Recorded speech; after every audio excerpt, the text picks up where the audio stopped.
नमस्कार, मानस मिश्रा वाले news India में आप सभी का बहुत बहुत स्वागत करता हूं। सुप्रीम कोर्ट ने एक अहम फैसला सुनाया और वो फैसला आप सुन करके और सोच करके हैरान रह जाएंगे। फैसला कि आखिरकार हमारे देश की कोर्ट में क्या चल रहा है, जहां पर कोर्ट में सुप्रीम कोर्ट और हाई कोर्ट के द्वारा जो फैसले दिए गए उन फैसलों को अमल में लाना, यानी उन फैसलों को जमीनी हकीकत यानी लागू करवाना, वो सबऑर्डिनेट कोर्ट यानी लोअर कोर्ट का काम है। लेकिन वो फैसले थे कुल मिला के लगभग 12 लाख के आसपास जो फैसले थे वो पेंडिंग थे, जिसमें से पिछले साल मतलब इसी साल मार्च में सुप्रीम कोर्ट ने आदेश दिया था कि इसको जल्दी से जल्दी इन केसों को क्लियर करवाओ।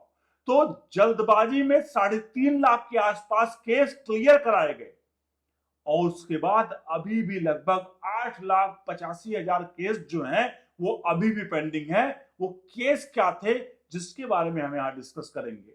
क्या है पूरा का पूरा मामला और कैसे हमारे देश की न्यायपालिका इस हालत में है कि वो ऑक्सीजन की तलाश कर रही है कि हमारे देश में जो लोग न्याय के लिए भटकते हैं और हर चौक चौराहे पर बात करते हैं कि मैं तुम्हें I will see you in court, यानी मैं तुम्हें कोर्ट में देख लूंगा हर चौक चौराहे पर, वही देश की न्यायपालिका क्या वाकई में ऑक्सीजन पर है? हम इस वीडियो में दिखाएंगे। और क्या है पूरा प्रकरण, आपको वाकई में इस वीडियो को देखने के बाद हैरानी होगी कि आखिरकार चीफ जस्टिस ऑफ इंडिया को वो फाइल जिसको फाइनल हेयरिंग के बाद क्लोज कर दी गई थी, वो फाइलें क्यों खोलनी पड़ी, उन सब पे यहां पर बात करेंगे।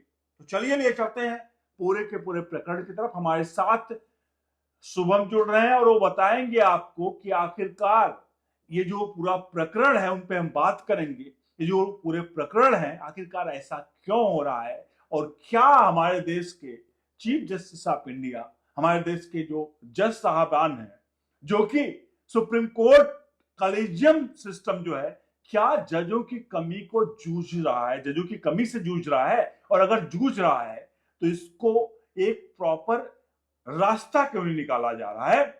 शुभम से मैं जानूंगा कि आखिरकार, शुभम से हम बात करेंगे, शुभम से पूछेंगे, जानेंगे क्या क्या। शुभम बताइए कि इस पूरे प्रकरण में जहां एक बार फैसला सुना दिया जाता है, आप अमूमन हम और आप देखते हैं और किसी व्यक्ति के पास कोई केस वो लड़ रहा होता है और केस का फैसला उसके पक्ष में आ जाता है, वो खुश होता है, मिठाइयां बांटता है, लेकिन उसको ये नहीं पता होता है कि अभी तो केस की सुनवाई हुई है, मतलब फैसला आया है, अभी तो इसको इम्प्लीमेंट करवाना है।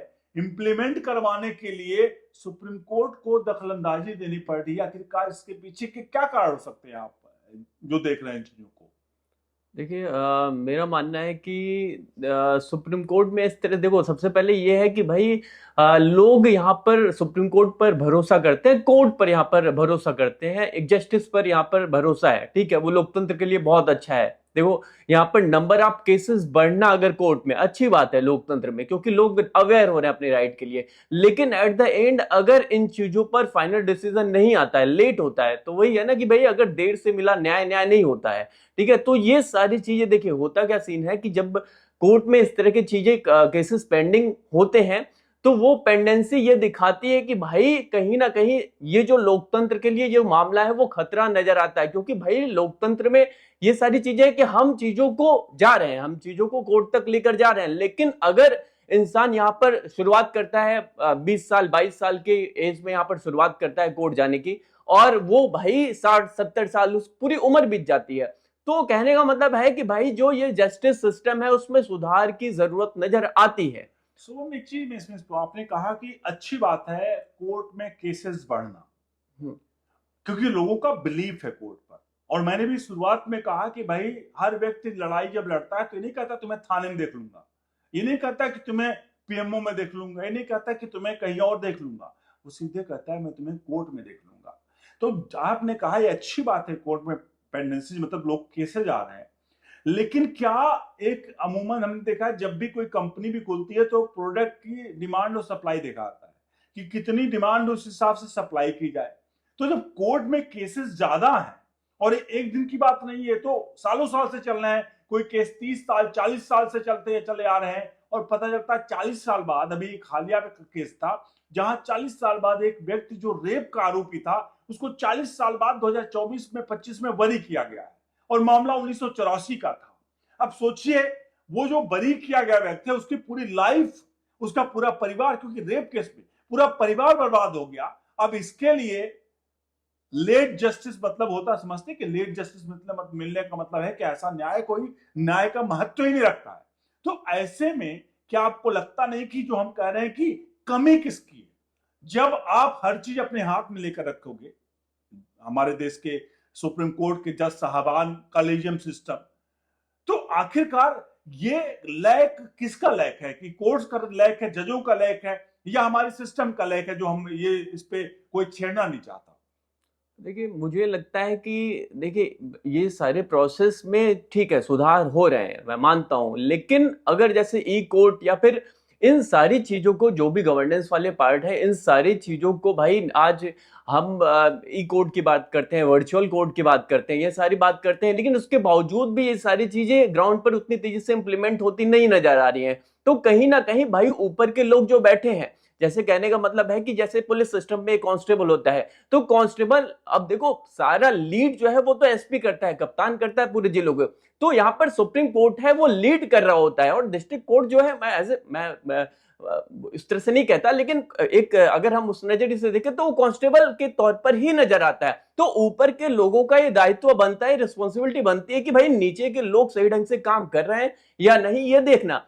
तो भाई ये सारी चीजें जो है वो सुप्रीम कोर्ट को भी एक बार रिव्यू करना चाहिए कि भाई हमने जो ऑर्डर किया है वो नीचे ग्राउंड पर कितना इंप्लीमेंट हो रहा है। शुभम, एक चीज मैं यहाँ दर्शकों को दिखाना चाहूंगा और आप भी इस चीजों से मेरे ख्याल से वाकिफ होंगे। कुछ आंकड़े हैं, आप सभी दर्शकों के टीवी स्क्रीन पर वो आंकड़े नजर आ रहे हैं।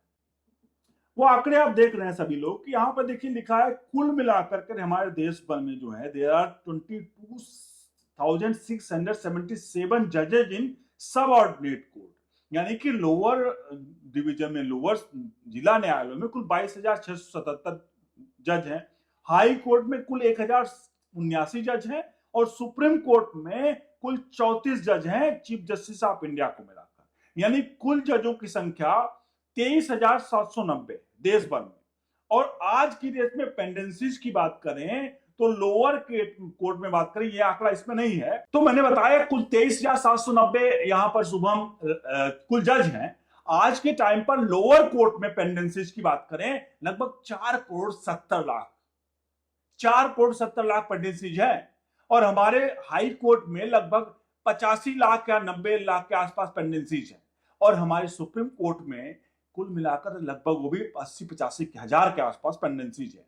हमने आपको आंकड़े दिखाए 22,000 के आसपास, जब अब लोअर कोर्ट में हमारे पास उच्च मतलब जिला न्यायालय में जज साहब लोग हैं, 4,70,00,000 केस हैं, और आज सुप्रीम कोर्ट के चीफ जस्टिस ऑफ इंडिया उनको लताड़ लगाते हैं कि भैया आपके 8.5 लाख केस जिसपे हमने फैसला सुना दिया है उस पर आपने क्यों नहीं फाइनल एक्शन लिया कि उसको इंप्लीमेंट कराने के लिए। तो आपको लगता है कि चीफ जस्टिस ऑफ इंडिया ने ये जो डांट लगाई है, डांट लगाना तो सही था, लेकिन उसकी एक्चुअल नब्ज और एक्चुअल चीजें जाननी चाहिए कि आखिरकार 22,000 जज जो 4,70,000 केसों से जूझ रहे हैं, 8 लाख केस कैसे सुलझा देंगे? थोड़ा समझने वाली बात नहीं होगी इसमें?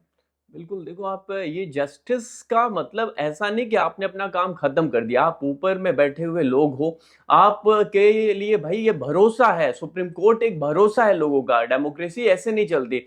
देखो डेमोक्रेसी, देखो नेपाल में क्या हुआ आपने देखा, ठीक है, लोग विश्वास करते हैं, न्याय, ये न्याय व्यवस्था, न्यायिक व्यवस्था जो, उस पर लोगों का विश्वास बना रहता है, यही वजह है कि डेमोक्रेसी चलती है। नहीं तो नेपाल जैसे हालात और जगहों पर हो सकते हैं, मैं इन चीजों को मैं साफ कहता हूं। तो कहने का मतलब है कि अगर आप ऊपर बैठे हो, आप इससे बच नहीं सकते हो कि आपने कह दिया, आपने डिसीजन दे दिया, आपने यहाँ पर जो फैसला है वो वर्डिक्ट सुना दिया, इससे चीजें नहीं बनती। ग्राउंड पर वो चीजें कितनी, मैंने इससे पहले भी बताया, कितनी इंप्लीमेंट हो रही है, ये इनकी रिस्पॉन्सिबिलिटी बनती है कि भाई लोअर कोर्ट में ये सारी चीजें कैसे इंप्लीमेंटेशन हो रही है, जो आपने फैसले सुनाए उस पर रिव्यू जरूरी है। तो एक चीज यहाँ पर शुभ पूछूंगी और दर्शकों से भी मैं जानना चाहूंगा और उन लोगों को बताना चाहूंगा, एक चीजें हैं क्योंकि सबकी आपस में राय जरूरी है। हमने बात किया है यहाँ पर कि भाई कुल मिलाकर इतने केस पेंडिंग हैं, लेकिन यहाँ पर सुप्रीम कोर्ट में हमने बताया आपको 34 जज है, सुप्रीम कोर्ट में चीफ जस्टिस ऑफ इंडिया को मिलाकर के। अब एक बात बता दो, बहुत सारे लोग कहेंगे यार सिर्फ 34 जज थोड़ी काम करते हैं, काम तो पूरी टीम करती है। लेकिन आपको बता दें, कोई फैसला लिखना होगा तो जो जजों की कमेटी है वही फैसला लिखेगी, यानी फाइनल फैसला उसी को देना होगा। अब देश भर के जो भी फैसले होंगे वो फैसले उन्हें 34 जज के, क्योंकि सुप्रीम कोर्ट तक मान लीजिए 4 करोड़ 70 लाख पेंडेंसीज हैं, जैसे अभी इस वक्त में मैंने बताया 85,000 केस लगभग हैं जो पहुंचे हैं कहां पर, जो पहुंच गए हैं सुप्रीम माने कोर्ट जी तक, 85,000 तक। मामला ये भी है कि जैसे जो हाई प्रोफाइल केसेस होते हैं वो कोर्ट तुरंत इस पर फास्ट ट्रैक सुनवाई करता है, ठीक है, तेजी से। प्रॉब्लम ये भी है कि अगर देखो, न्याय का मतलब ऐसा नहीं होता कि आप नीचे दबे कुचले लोगों को न्याय मिलना चाहिए। असली न्याय वही होगा अगर आपने हाई प्रोफाइल केसेस को सुन लिया, तुरंत सुना जाता है, ये सारे मामले तुरंत सुने जाते हैं। तो ये मामला भी देखा जाना चाहिए, और अगर कोई हाई प्रोफाइल केस है उसमें अगर जजमेंट आ गई और ग्राउंड पर इंप्लीमेंट नहीं हो रहा है तो देखिए फिर क्या होता है। देखिए सुप्रीम कोर्ट फिर से कैसे उसका रिव्यू करता है। सो सुप्रीम कोर्ट को ये सारी चीजें नॉर्मल केसेस में देखना चाहिए। भाई ये न्याय का मतलब है भाई गरीबी रेखा के नीचे लोगों को भी न्याय सही ढंग से मिलना चाहिए। मुझे एक चीज बताइए, मुझे ये लगता है इस सबके पीछे का मेन रीजन क्या है? अगर हम बात करें, मुझे जो लगता है, शायद आप सहमत है या नहीं सहमत, तब तक सहमत है या नहीं सहमत है कमेंट बॉक्स में दीजिएगा, कि किस चीज की लैक है। आपको नहीं लगता कि यहां पर मैन पावर की लैक है? Man power in the sense जजेस की कमी है। क्या हमें उस चीज को फुलफिल नहीं करना चाहिए? जहां एक मिनट सोचिए, 40 साल से वो जेल में था, वो भी रेप केस में, उसको 40 साल बाद छोड़ा जाता है, उसकी परिवार बर्बाद हो जाते हैं। और आज के टाइम पे ये कहा, अगर हम आंकड़े देखें जुडिशरी के, खुद जुडिशरी कहती है कि भाई लगभग 40% कैदी जो अंडर ट्रायल है, जो जेलों में बंद है, जो हमारे यहाँ कैदियों की ओर एक्सीडिंग है, जो मतलब भर भर के हैं, 40% अंडर ट्रायल समझते हैं आप? क्या सभी वो कन्विक्टेड होंगे बाद में? आप खुद सोचिए, इसका मतलब समझ रहे हैं कि आप कितना बड़ा लैक हमारे इस जुडिशियल सिस्टम में। वही प्रॉब्लम यही है ना कि आप हाई प्रोफाइल मामलों में सो मोटो एक्शन ले लेते हो तुरंत के तुरंत, लेकिन इन मामलों में क्यों नहीं करते? आपको सब पता है, कोर्ट्स को देखो, सुप्रीम कोर्ट में जो लोग बैठे हैं वहां पर वो नादान नहीं है, उन्हें सब पता है। लेकिन भाई अगर आपको पता, अगर आपको मालूम है कि जजेस की संख्या कम है, तो आप देखो हाई प्रोफाइल केसेस में जो कंट्रोवर्शियल केसेस हैं वो तुरंत आप गवर्नमेंट के अगेंस्ट जाकर आप करते हो चीजें, और मीडिया इसे कवर भी करती है। तो इन मामलों को आप क्यों नहीं करते हो? आप सीधा सीधा आपको करना चाहिए। एक अभी हालिया में पीएमओ से आवाज उठी है। पीएमओ के चीफ एग्जीक्यूटिव एडवाइजर जो थे, मैं उनका सान्याल साहब, उन्होंने कहा कि देखिए सबसे बड़ी कमी है, अभी आपने बात की शुरुआत में ई कोर्ट्स की, उन्होंने कहा कि देखिए ई कोर्ट्स के बारे में लोगों को नहीं पता था, लेकिन जब कोविड आया तो उससे ई कोर्ट्स का चीजें बढ़ी, ई कोर्ट्स से फायदे दिखे। लेकिन इस ई कोर्ट्स को अभी बढ़ावा मतलब उतनी तेजी से नहीं मिल रहा जितना होना चाहिए, हर जगह नहीं है। तो आखिरकार उन्होंने कहा कि भाई इससे हमारी जीडीपी को लगभग 1-2% तक का नुकसान हो रहा है, हमारे देश की अर्थव्यवस्था को, हमारे देश में बाहर से पैसे आने का नुकसान हो, क्योंकि फैसले टाइम पे नहीं मिल रहे हैं। अब सोचिए, जहां इंफ्रास्ट्रक्चर, तो भैया ये तो आंकड़े हैं, आपको पता है कि ये आंकड़े हैं जहां पर हमें पता है जीडीपी को इम्पैक्ट कर रहा है, बड़े बड़े प्रोजेक्ट को इम्पैक्ट कर रहा है। लेकिन क्योंकि जो चीफ इकोनॉमिकल एडवाइजर थे, उन्होंने साफ ये चीज बहुत अच्छा कहा। लेकिन अब सोचिए, ये बात तो हम टॉप लेवल पे कर रहे हैं जहां जीडीपी की बात हो रही है। उस आम आदमी की बात सोचिए जो हमेशा जूता घिसता है न्यायालयों में, लोअर कोर्ट में जाकर के, उनके फैसलों का क्या? वो जो उनकी जिंदगी तबाह हो रही, उनके फैसलों का क्या होगा? अब सोचिए इस बारे में कि आखिरकार ये कितना बड़ा हमारे देश का सबसे बड़ा मतलब ये लोग है जिस पर बात करना जरूरी है। और हमें लगता है दर्शकों को भी बार बार दर्शक इस बात को सवाल उठाते हैं, बार बार इस चीजों को लेकर के, कि भाई ये जरूरी है सवाल सिस्टम क्यों को। ना उठाएं कि वो लोग भी यहाँ पर कहीं ना कहीं यहाँ पर एसोसिएट हैं इन मामलों से। उन ये इम्पैक्ट उन पर भी जाता है जो दर्शक देखते हैं। आप भी पुलिस या कचहरी या फिर कहीं भी कोर्ट में आप जाते होगे। इसमें थोड़ा सा मैं एक ऐड करना चाहूंगा, उसमें आप जोड़िएगा। मेरा ये सवाल था, क्योंकि बहुत सारी जगह सवाल उठते हैं कि क्यों ना कॉलेजियम, जिस तरह से सिलेक्शन प्रणाली कॉलेजियम के दर हो रहा है, क्यों ना यूपीएससी जैसा कोई प्रणाली बनाई जाए, जिसके द्वारा ठीक है सरकार का दखलंदाजी ना हो, लेकिन कम से कम सिलेक्शन प्रोसेस को फेयर बनाया जाए। और एक इसको लेकर के भी चीफ जो पीएमओ से आवाज उठी है, उन्होंने कहा है कि एक ऐसी सिस्टम बनाया जाए, बल्कि सुप्रीम कोर्ट बार एसोसिएशन के विकास सिंह ने जो है अध्यक्ष हैं, उन्होंने भी कहा है कि एक ऐसा प्रणाली बनाई जाए जहां ये पता हो कि भाई हमारे पास इतनी पेंडेंसीज हैं, इतनी रिक्रूटमेंट हमें करनी चाहिए, वो सारी चीजें फेयर हो। उसके लिए एक हर जगह, चाहे हाई कोर्ट है, चाहे सुप्रीम कोर्ट है, चाहे लोअर कोर्ट में, एक बॉडी बनाई जानी चाहिए जो रिक्रूटमेंट का प्रोसेस देखे, सबको पता हो, ऑनलाइन हो, सब चीजें हो, और उसका सिलेक्शन प्रोसेस हो रेदर देन कॉलेजियम। तो आपको लगता है कि ये बातें वाकई में पीएमओ से उठी है, क्या सही नहीं है? देखिए, जब ये गवर्नमेंट अभी एनडीए की गवर्नमेंट यहाँ पर आई थी पावर में शुरुआत में, तो एनजेएसी लाने की बात इन्होंने किया था और उस पर खूब बातें भी हुई, बट वो सारी चीज देखिए, मैं साफ कहना चाहूंगा, कोलिजियम एक नेपोटिज्म का हिस्सा बन चुका है, सब इस पर बातें होती हैं। एनजेएसी को इम्प्लीमेंट क्यों नहीं करने दिया गया, ये बड़ा विषय है, बड़ा मुद्दा है। तो एनजेएसी जैसे जो इंस्टीट्यूशन, देखो, ये अपॉइंटमेंट कमीशन होनी चाहिए, क्लियरेंस मिलनी चाहिए कि भाई जो जजेस वहां बैठ रहे हैं, ऐसा नहीं है कि भाई भतीजावाद वहां चल रहा है, ये नहीं होना चाहिए। और ये अगर आप चाहते हो, आप कोई भी बॉडी ले लो, कमीशन, यूपीएससी ले लो, जो भी, आप किसी भी इंस्टीट्यूशन की बात करो, आप वहां कोर्ट में बैठकर साफ साफ कहते हो कि भाई सारी जो बॉडीज हैं वो इंडिपेंडेंट होना चाहिए। कहीं आपने देखा कि भाई गवर्नमेंट अगर इंटरफेयर कर रही है तो आप कहते हो भाई नहीं करना चाहिए। तो सबसे पहले आपको खुद में देखना चाहिए कि भाई हमारी जो अपॉइंटमेंट है वो क्लियर होनी चाहिए, उसमें कोई नेपोटिज्म नहीं होना चाहिए। तो ये सारी चीजें होनी चाहिए, बाकी एनजेएससी पर विचार करना चाहिए सरकार। देखिए, एक चीज मुझे लगता है, मुझे ख्याल से आप सहमत हो या ना सहमत हो, मुझे लगता है ठीक है, सुप्रीम कोर्ट ने एनजेएसी जो था, एनजेएसी को रिजेक्ट कर दिया कि भाई ये नहीं आएगा। उन्होंने देखा, एक सेकंड में कहा भाई एनजेएसी नहीं आएगा क्योंकि सरकार की दखलंदाजी होगी। तो क्योंकि हो सकता है सरकार दखलंदाजी करके अपने जजों को बैठा ले और अपनी जिसके पावर आए वो पावर के हिसाब से अपना पार्लियामेंट में कानून बनाए, उसके बाद उसको अगर कोई चुनौती भी दे तो उनके सुप्रीम कोर्ट में चुनौती भी दे तो उनके मन मुताबिक ही फैसला है, क्योंकि उनके जज बैठे होंगे। तो ठीक है, इस बात को मानते हैं। सुबह में ये नहीं लगता है कि जो दर्शक बार बार लोग सड़क पर हर जगह मांग उठ रही है कि क्यों ना फेयर एंड पॉलिसी अप्लाई जाए। ठीक है, उसमें सरकार की नहीं दखलंदाजी हो, लेकिन एक कोई क्राइटेरिया तो है। क्यों चीफ जस्टिस ऑफ इंडिया और 5 जजों की कॉलेजियम मिल करके फैसला ले लेती कि भाई ये जज बनेंगे और वही आगे आके चीफ जस्टिस ऑफ इंडिया बनते हैं। तो आपको लगता नहीं कि कोई ऐसी प्रणाली बनाई जाए? ठीक है, वहां सरकार की दखलंदाजी नहीं हो, लेकिन फेयर प्रणाली तो पता तो चल सके कि इनको जज क्यों बनाया गया है। अब chief justice of India DY Chandrachud, उनके पिता भी क्या थे? चीफ जस्टिस ऑफ इंडिया थे। अरे ये कैसे हो गया?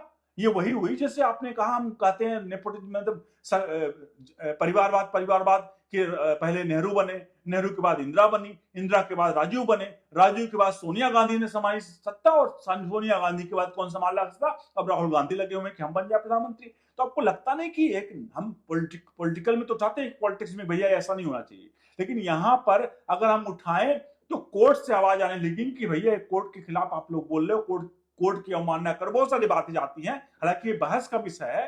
तो आपको लगता नहीं कि चीजें कहीं ना कहीं दोनों पैरेलल में काम करें, लेकिन पॉलिटिकल को ज्यादा क्रिटिसिज्म झेलता पॉलिटिक्स जो होते हैं पॉलिटिशियन, और वहीं जजेस क्रिटिसिज्म नहीं झेलते जो उनको झेलना चाहिए?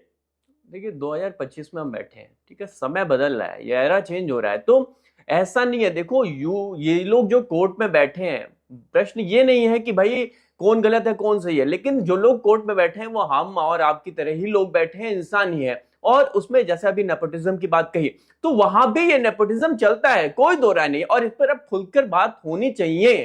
ठीक है, ऐसा नहीं है कि आप कोर्ट के खिलाफ, या फिर, अब मैं ये नहीं कह रहा हूं कोर्ट के खिलाफ, बट बात होनी चाहिए कि भाई इस तरह की जो रूल्स हैं, रेगुलेशंस हैं, जो अपॉइंटमेंट कमीशन है, वो लाना चाहिए। एनजेसी में कोई इस तरह की, जैसे एनजेसी का जो गठन किया गया था, गठन करने की बात कही जा रही थी, जो स्ट्रक्चर वहां पर दिया जा रहा था, ऐसा नहीं कि सरकार के लोग ही वहां बैठे थे, उनके लोग भी थे, अपोजिशन के पार्टी के लोग भी थे। एनजेसी का जो गठन था वो इस तरह से बाइस्ड नहीं था पूरी तरीके से, लेकिन नहीं किया इम्प्लीमेंट, नहीं करने दिया इम्प्लीमेंट। क्यों? क्योंकि भाई वहां पर अगर आपको फेयर तरीके से यहाँ पर अपॉइंटमेंट करना है जजेस की, तो आप वहां पर इसको, आप कोलिजियम को हटाने की आप जो डिमांड चल रही है वो आप करने क्यों नहीं दे रहे हो? तो ये साफ साफ दर्शा रहा है कि भाई यहाँ पर कहीं ना कहीं लूप होल्स हैं जिस पर काम किया जाना चाहिए। सुबह में एक चीज मैं चाहूंगा, आखिरी प्रश्न होगा आपसे, और क्योंकि दर्शकों का भी ज्यादा टाइम नहीं लेना चाहूंगा, आप न्यायपालिका में आपको क्या लगता है कि क्या सुझाव, मतलब क्योंकि सड़कों पर बात उठती है भाई जजेस के अपॉइंटमेंट एक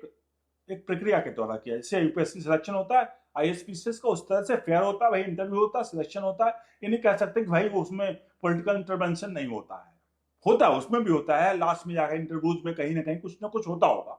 लेकिन एक तो सबको पता ना कि भाई एग्जाम होते हैं, उसकी फेयर कॉपी है, क्या लिखा है कैंडिडेट हो, उसके बारे में सब कुछ है। तो आपको लगता नहीं कि मैं आपका राय जानना चाहता हूँ कि दर्शक बार बार कहते हैं कि यूपीएससी जैसा कोई सिलेक्शन प्रणाली होना चाहिए, तो क्या यूपीएससी जैसा कोई सिलेक्शन प्रणाली होना चाहिए, और दूसरा हमें एज पर केसेस के हिसाब से, जैसे डिमांड सप्लाई होता है उस हिसाब से हमें जजेस का अपॉइंटमेंट करना चाहिए, और क्या हमें ऐसा भी करना चाहिए कि रिटायर्ड जजों के लिए, रिटायर्ड जजों की भी कमेटी कुछ बना करके कुछ ऐसा किया, कि हालिया में हाई कोर्ट ने कुछ फैसले लिए थे, सुप्रीम कोर्ट ने, कि रिटायर्ड जजों को भी हम कुछ दिनों के लिए से वो ठेके पे लेना, उस टाइप से कुछ लेकर के कुछ फैसले सुनाए जाए, जिससे फास्ट ट्रैक केस में वो मतलब कोर्ट में हो जाए। तो पहला सवाल, क्या आपको लगता है किस तरह से कोई फेयर पॉलिसी आनी चाहिए रिक्रूटमेंट के लिए? दूसरा सवाल, क्या आपको लगता है कि जैसे ठेके वाली प्रथा के जो रिटायर्ड जज है उनको बुला करके फैसले कुछ जो केसेस पेंडिंग हो, क्या ये सब होना चाहिए? आपकी क्या राय है? आखिरी कमेंट आपसे चाहेंगे। देखिए, पेंडेंसी के संकट को रोकने के लिए मुझे तो ऐसा लगता है कि ये जो आपने पहला क्वेश्चन रेज किया कि भाई क्या ऐसे लोगों को जैसे रिटायरमेंट जो हो चुके हैं लोग, उनकी हेल्प लेनी चाहिए। बिल्कुल ये लेनी चाहिए। इसके साथ साथ भाई जो एक्सपर्ट लोग हैं, कहने का मतलब मैं एक मामला और उठाना चाहूंगा कि जो जैसे कि कोई मामला कोर्ट में जाता है, अब सुप्रीम कोर्ट ने कहा कि भाई जो एक्सप्रेस वे है उस पर जो शराब है वो बंद, शराब की दुकानें बंद कर दी।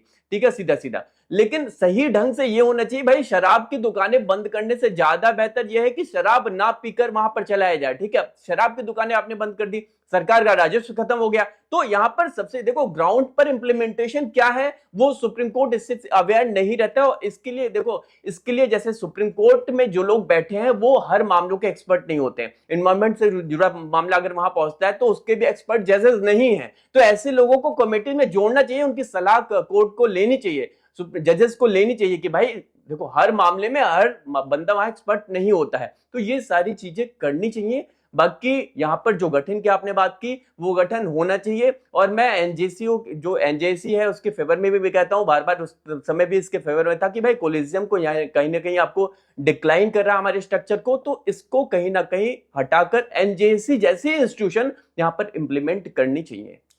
तो ये हमारा डिस्कशन था, जहां पे अब मैंने आपको शुरुआत में बताया कि भाई 8 लाख 8.5 लाख केसेस थे जो पेंडिंग, जिस पर फैसला सुना दिया गया, उनको फाइनल फाइनल उनको देना था कि भाई इनको इम्प्लीमेंट, किसी को कोर्ट ने आदेश दिया कि आपको इनसे 5 लाख रुपए आप दोगे मुआवजा, कौन देगा? दूसरी पार्टी देगी।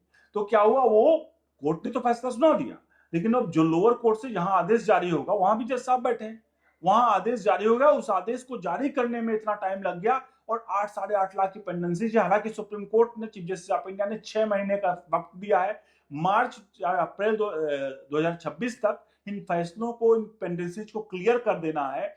और हालिया में 3.5 लाख फैसले, फिर भी 11-12 में 3.5 लाख फैसले लिए गए, लेकिन उसको लेकर भी सुप्रीम कोर्ट ने कई सवाल, क्वेश्चन मार्क किए हैं। तो बहरहाल ये विषय बहुत ज्यादा बर्निंग है डेवलपिंग भारत के लिए। भारत का इंफ्रास्ट्रक्चर का डेवलप करना है, भारत को अगर विकसित होना है, तो न्यायपालिका, मैं बता रहा हूं आपको, न्यायपालिका का 50% रोल होता है। अगर हमारे केसेस पेंडेंसी ना रहेंगे, बाहर से जो कंपनियां आती है उनके पता उनके ऊपर कोई केस है किसी तरह से हो, तो फंसे रह रहे हैं, पता चला वो क्या करना हो, वो देख रहे हैं कि यहाँ के रूल एंड रेगुलेशन बहुत खराब है, अपने आप वो कंपनी बोरिया बिस्तर बांध के चली जाती है। सरकार कोई भी रेगुलेशन, कोई भी कितना भी ढील दे दे, कितना भी आप दे दे, टैक्सेज में दे दे, टैक्सेज उससेज का कोई ज्यादा फायदा नहीं। अगर लीगल चीज आप बहुत स्मूथ कर दोगे तो बहुत अच्छा हो। व्यापारी चाहता है कि किसी भी प्रकार के लफड़े में ना फंसे। वो भाई जहां वहां पर सिस्टम, जुडिशियल सिस्टम सही होगा वहां जाके वो धंधा करेगा। वो नेपाल चला जाएगा, अदर स्टेट में, अदर कंट्रीज में चला जाएगा, वो नहीं करेगा इंडिया में इन्वेस्ट। तो क्या है भाई, ये सारी चीजें जुडिशियरी से इंपैक्ट होती हैं। तो ठीक है, ये आज की डिबेट था, और डिबेट बर्निंग डिबेट है। इस सभी पर अपनी राय प्रतिक्रिया जरूर दीजिएगा। जहां भी आप वीडियो देख रहे हैं, जिस प्लेटफॉर्म पर देख रहे हैं, वहां पर वीडियो को लाइक करिएगा, शेयर करिएगा। आपकी कमेंट बहुत जरूरी है। न्यायपालिका में क्या बदलाव हो जाना चाहिए, हमें क्रिटिसिज्म नहीं करना है कि हमें सुप्रीम कोर्ट का, चीफ जस्टिस ऑफ इंडिया का क्रिटिसाइज करना है कि वो गलत करना है। एक सिस्टम है, उस सिस्टम को बदलने के लिए जाहिर सी बात है चीफ जस्टिस ऑफ इंडिया बहुत अहम रोल रखते हैं, इसलिए उनको क्रिटिसिज्म को भी झेलना होगा। पूर्व chief justice of India DY Chandrachud ने भी कहा था कि कोई अगर मेरे खिलाफ बोलता है, इसका मतलब ये नहीं है कि मैं वहां पर मैं उसको ये कहूं कि मेरे खिलाफ गलत बोल रहा है, कंटेम्प्ट ऑफ कोर्ट नहीं। अब लोगों की बात होनी चाहिए। तो पूर्व chief justice of India DY Chandrachud ने इस बात को कहा था। हालांकि अभी हालिया में जो, क्योंकि अब इनका भी टेन्योर पूरा हो गया है, लगभग होने वाला है नवंबर में, इसी माह 21 तारीख को उनका रिटायरमेंट है गवई साहब का। हाल ही फिलहाल में, तो देखते हैं आने वाले समय में क्या फैसले होते हैं, क्या चीजें होते हैं, लेकिन बदलाव जरूरी है देश में, और जुडिशरी रिफॉर्म की बहुत ज्यादा आवश्यकता है। सरकार 500 सीट आप दे करके देख लीजिए कि किसी सरकार को कि भाई 543 में से 543 सीट दे दी लोकसभा में, लेकिन देश का रिफॉर्म तब तक नहीं होगा जब तक जुडिशियल रिफॉर्म नहीं होगा। बने रहिए न्यूज इंडिया के साथ। बहुत बहुत धन्यवाद।